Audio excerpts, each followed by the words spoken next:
a solutions engineer with Nutanix, and today I'm going to take you through a demo of the Nutanix Cloud Manager, focusing on some key feature sets that'll help you identify the cost of your virtual machines, inefficiency of those machines and how to optimize those, tools to automatically right-size those environments, and finally, plan for the future with our built-in capacity planning utilities that use our machine learning and trend analysis of your workloads to give you an idea of what growth looks like in your cluster and how to remediate that. So these are key tool sets that help you build, operate, and govern the life cycle of your workloads on Nutanix. Let's see what's next. The first functionality we're going to look at is the built-in cost governance module into Nutanix Cloud Manager. And ultimately, the question we're going to answer here is, how do I identify the cost of my workloads running on Nutanix? So as we get started, you'll see that the dashboard's going to give us a pretty good view of my total spend. I've got my spend overview. I can see, my TCO of different cost centers, because we can tie into your accounting via cost codes and cost centers to configure chargebacks, for example. We can see our spend overview of virtual machines, and this is configured right now to month to date, and I've got various machines that are just giving you a dollar amount per machine that is running. It's a pretty simple tool to set up and get running, so let's go to the next step. We're going to click the navigation panel. We want to go to the Analyze section, and here we're going to see analysis of our cost metering for our private cloud. In this case, it's a Nutanix environment, which you can see over here in the upper right. We're going to get a list of all of the clusters that are managed in this environment. This would be a Prism Central environment, and I can see I've got some choices to select from. I'm going to click Next. We're going to click on Cluster 7. I'm going to see I've got a list of breakdown of all the cluster details, and this will include not only hard known costs such as your hardware and software licensing, but things that you can put in for facilities, for example, your power and cooling for your colo. Perhaps maybe you've got telecom costs because you're tracking your monthly spend with your telco provider. So we get to track all of these costs as part of that model. So if I scroll down, I can see any VM that I want to get a detailed cost analysis of, and simply click on that VM and get further details. If I want to modify any of these values, I can. So for example, I want to maybe just change a license cost or the facilities cost. So we're going to go into Configure, and we're going to select Nutanix Cost Configuration. We want to go to our resource meterings. And finally, we're going to click on Configure. And from here, we can do things like, again, this is going to be more like you can see from the list here. I've got various software licensing codes, but we want to go make some additional changes. Currently, we're on product portfolio. We're going to change over to cluster. And then we're going to select one of our environments here. And we're going to click on Edit. And we can modify these values. So in this example, I think we're going to go add some RAM and a cost to do that RAM addition. Or we can go to the top and click on Software and click on the licensing. So this is a vSphere license per cost, so I can put in my cost per processor. I'm going to click on Next, and now I have that set up. So the second part is going to be centered around more of the TCO metering, which would be our chargeback and showback model. So let's proceed with that. So I'm going to click on Next here, and this time I'm going to go, instead of Analyze, we're going to select Chargeback. And you can see here I've got a spend overview of allocated and unallocated resources. I can see, my allocated cost down at the bottom. I could scroll through, virtual machine costs, things that are not tied to a service. So the goal here is we want to make sure things are allocated. So we're tracking those costs and they're applied to the appropriate business unit or cost centers. So we're going to click on Next here, and we're going to select on a business unit. So we're going to give it a name and fill out the appropriate details and click Save. And now we're going to assign a cost center. So from a cost center, we do the same thing. This is just whatever your name and your cost codes are going to be. These are all basically tags. Click on next. Click on define cost center. I'm going to click on next again. Now we're going to specify we have our Nutanix as our quote cloud. I'm going to tie it to a parent account, which is going to be the name of our Nutanix account. And sub accounts, like you get the idea. We're going to populate the appropriate fields, and the tag displayed are going to be categories within your Prism Central. So as you're building out your categories for not only your workloads and applying policies, we can also use that as an organizational tag to apply to our cost governance model. I'm going to save my filter, save my definition, and after 12 to 24 hours of setting this up, we're going to basically let it bake. It's going to calculate and make sure it understands everything that has been defined and placed against those categories, and then give us our output for review later. So the process of creating a cost center for the public cloud is very similar.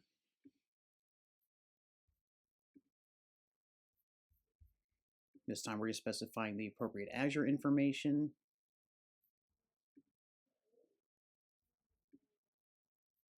See, just like before, just using our public cloud information for our cloud accounts.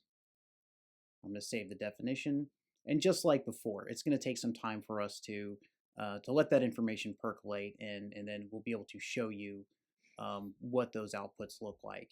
So after the data loads, you can click on Cost Center and see what's inside. So we're going to click inside of this Cost Center. All the services that you have tagged will be specified. So again, those are our categories. Let's go click on View Details. So I want to see cloud resources with these IDs, hence the cost center. Another benefit of the chargeback model is being able to see what's unallocated. So if I've got something that's not being charged to an appropriate cost center, that might be waste on somebody else's budget. So we want to make sure our resources are applied and we're tracking those costs accordingly. So let's go do that now. We're going to click on Unallocated. We're going to select, basically we've got this one that is using approximately 25,000 pounds worth of resources that do not belong to anywhere. So somebody needs to be accounted for that. So we're going to click on View Details. We're going to specify every VM that does not belong to a cost center and the costs associated with it. I'm going to automatically allocate these things. So I'll automatically allocate with a few clicks to add the resource to the cost center. So again, tagging is king here. So we want to select this VM. I'm going to click on Allocate. So you can see here we specify our cost center name, how we're splitting this, if we're going to split it between multiple cost centers, for example. And we can also do a bulk allocate if I've got multiple things I want to allocate.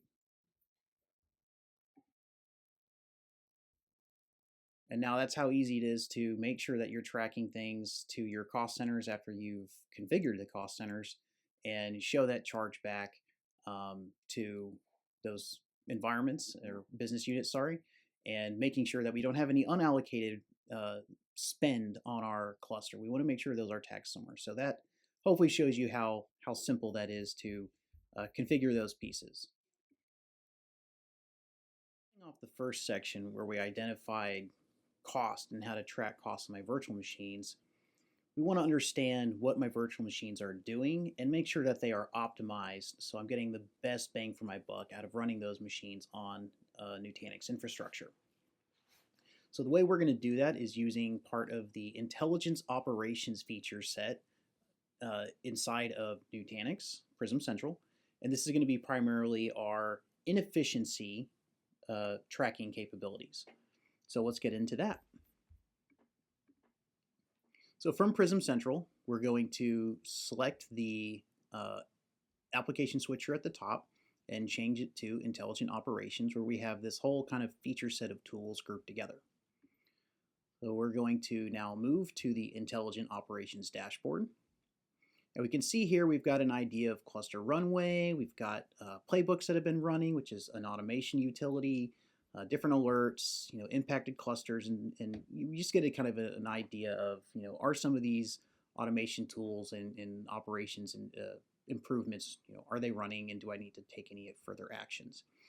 So we're going to want to go use specific functionality to get to the VM efficiency widget, which is right here on that same dashboard. So we keep it nice and right in front of you. So the VM efficiency widget displays basically the summary of the VM. So I've got what's over provisioned, which is what it sounds, VMs that are prescribed more resources than they actually use. VMs that are inactive, so these are things that have not had any storage I/O or compute of relevance for a period of time. That could be, a zombie VM or something that has been abandoned that can be reclaimed. Then constrained, these would be your undersized. So these are VMs that really need a little extra horsepower to do their jobs efficiently. And then finally, we have bully VMs. These are the guys who are essentially starving out their neighbors. They are VMs that are causing CPU wait time issues, and that can cause, performance issues across the board. So we want to make sure that we are keeping everything nice and balanced and using the most resources efficiently in the right spots. So that's exactly what this widget does, and you can click through any one of these things and drill in to get information. So we're going to click next. We want to view all of our efficient VMs, so we'll click the View All Efficient VMs. And from here we can see not only what VMs have been identified as, contains bully or contains over provisioned, and you see here we have a column for those. But we also get the reason. So you can see in this example here, max hourly average CPU is 5% below the threshold, and the thresholds can be configured, by the way. So if we hover over the reason, we can just get more information about what those reasons are. I'm going to click on next, and we're going to go take a look at this example that is an inactive VM. So VM efficiencies can be resolved manually or by Playbooks. So manually, of course, is just good old-fashioned, you're the admin, you go and you make the VM bigger or smaller, or if it's, completely, no longer running and it is indeed an abandoned VM, go delete it or back it up and then delete it, whatever, your workflow is. But let's say we want to automate that. Like, that's kind of a killer feature. It's kind of the point of having a system kind of keep itself healthy to give you more time in your day for bigger projects. So we're going to use our machine learning. This is just baked in. We're going to use our machine learning to keep track of again, like I said, all the efficiency and the trend analysis of those virtual machines. So we can also take a look at reports, and this is still under the Intelligent Operations dashboard. Just we have reports, and on the dashboard you can just drill into it like we are here. And I can look at the VM efficiency summary report.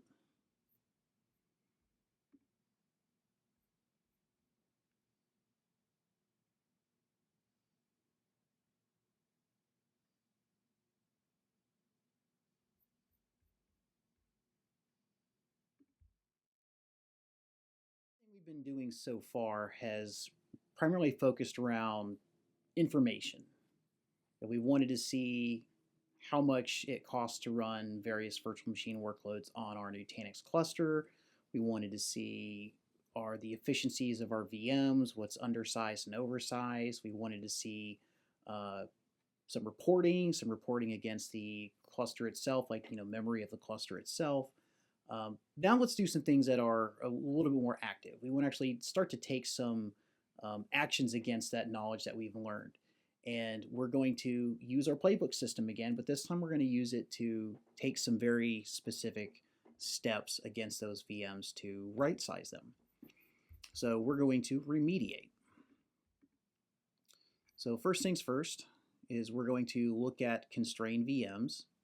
So we're going to go through our VM list. You can also do this from the VM inefficiency workflow dashboard widget. You can just click and drill through.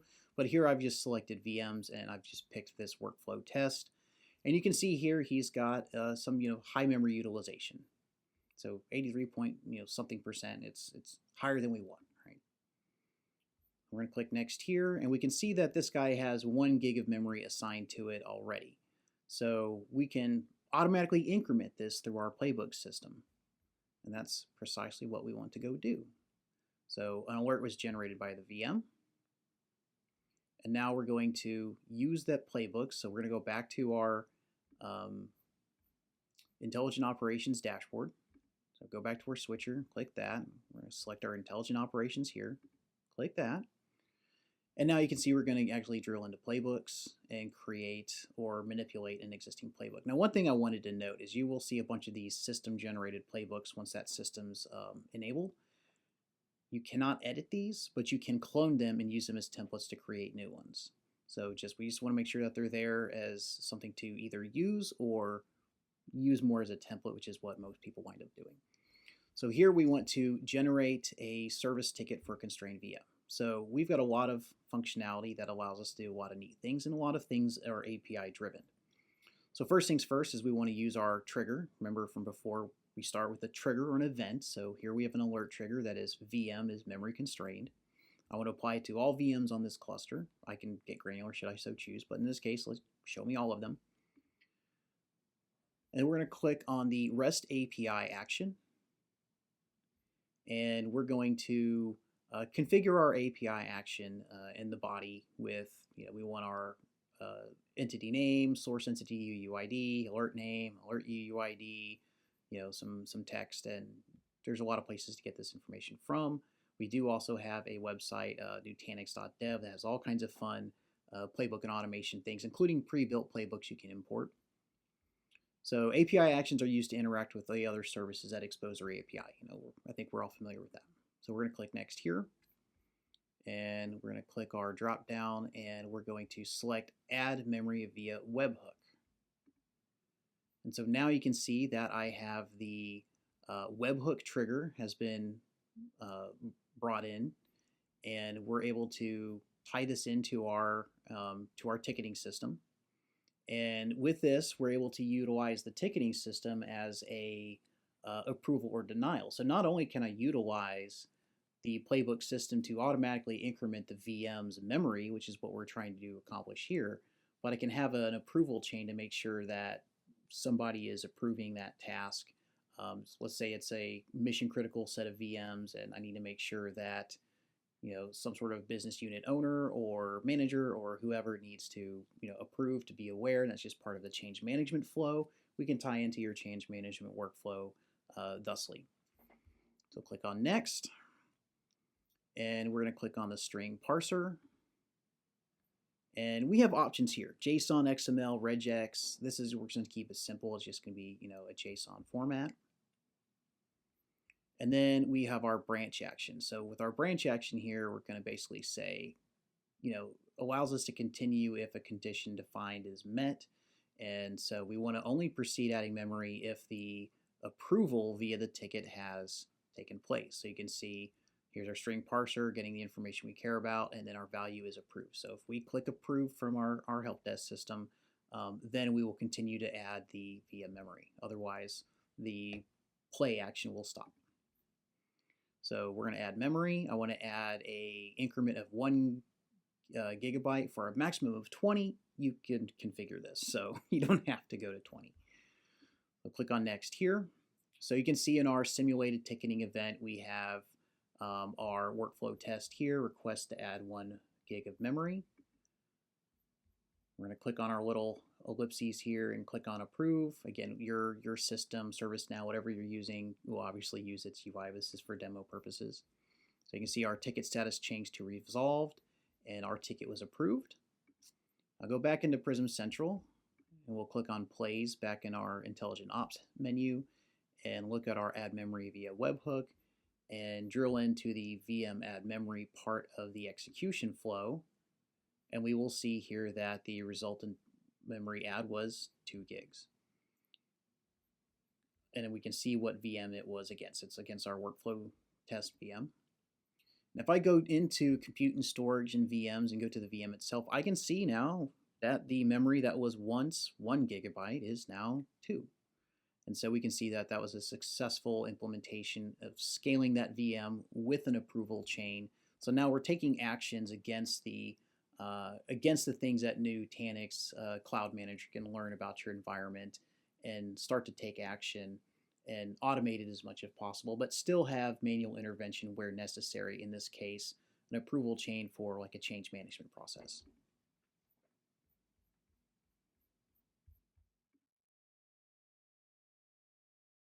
covered a lot, and we focused on, again, how do I identify cost? How do I identify potential waste and inefficiencies? How do I remediate these items? And I'm going to leave you guys with a little bonus. How can I plan for the future? So if Nutanix is looking at all of the things that your environment is doing, your VMs, growth and trends and, capacities and CPU utilization, what's good, what's bad, what's high, what's low. Like, we're seeing all these details. How can I use it to plan for the future? What does that look like? Well, again, we own all that information. Let's just put it all together, give you one place to not only look at that information and look at your runways, but let's give you maybe ability to simulate what adding a new workload might look like and what that outcome might be. So we give you some tools to do that. So let's dive in to resource planning. So we're going to go back to our application switcher, and you guessed it, we're going to intelligent operations. We're going to go click on planning. And this is where we can start to build capacity runways or scenarios. So by default, you'll see capacity runways for each of the clusters here. And we can click into those, and we get a graphical interface showing us capacity for storage, CPU, memory, for each of the different things. I can optimize the resources, which this will take me into the VM efficiency window from that we saw previously. Or planning, which will get into the building a scenario, which is going to be more of the simulation thing, which we'll get into in a second. I can also set an ignore window that allows us a timeout, like maybe a blackout period where I don't want it to bring in any of that information. So let's say I'm migrating workloads in and I know it's going to look crazy, right? I'm bringing in a bunch of big stuff. It's going to throw off all my averages and make this system think that I'm going to run out of resources sooner than later. Well, I'm not doing those large migration activities every single day. It's, here and there. So I can set this ignore time window that allows us to define a blackout period. So it can keep that clean. So we can see that we have our predicted growth, with this dotted line being your effective capacity, and this exclamation point here where they intersect being your resiliency window. So we're going to click on next here, and this is going to pull us over into the simulation. So right now I can see that I'm going to, according to my the Nutanix analysis, we're going to run out of memory in 127 days. We're good on CPU, we're good on storage. We're going to run out of memory. So we can utilize this system to show us what do I need to add back to the cluster hardware-wise to get things back to whatever target I specified. Here our target is 6 months. You can change it to 12 months. You've got different options. We can also utilize the workloads at the side to plan for things like I'm going to bring on 5 new database environments, and they are going to be this many vCPU, this much RAM, this much storage. We can create that simulation of that workload and adjust these timelines based off of what we think that'll consume and what that trend will look like, being predictive, and then do the same thing here with the recommendation of adding hardware. We can also generate a PDF, so this is going to be an executive level PDF that will be output that you can then use to present to your leadership to show them, here's what we have, here's what you want us to do, and here's what I need or don't need, depending if I have the capacity. So that wraps up our NCM Feature Demo.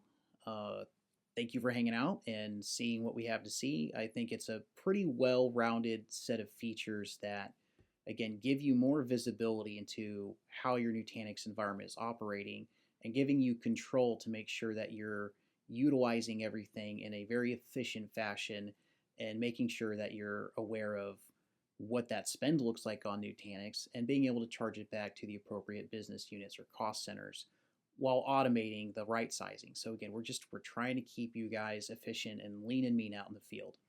So thank you again. I appreciate your time.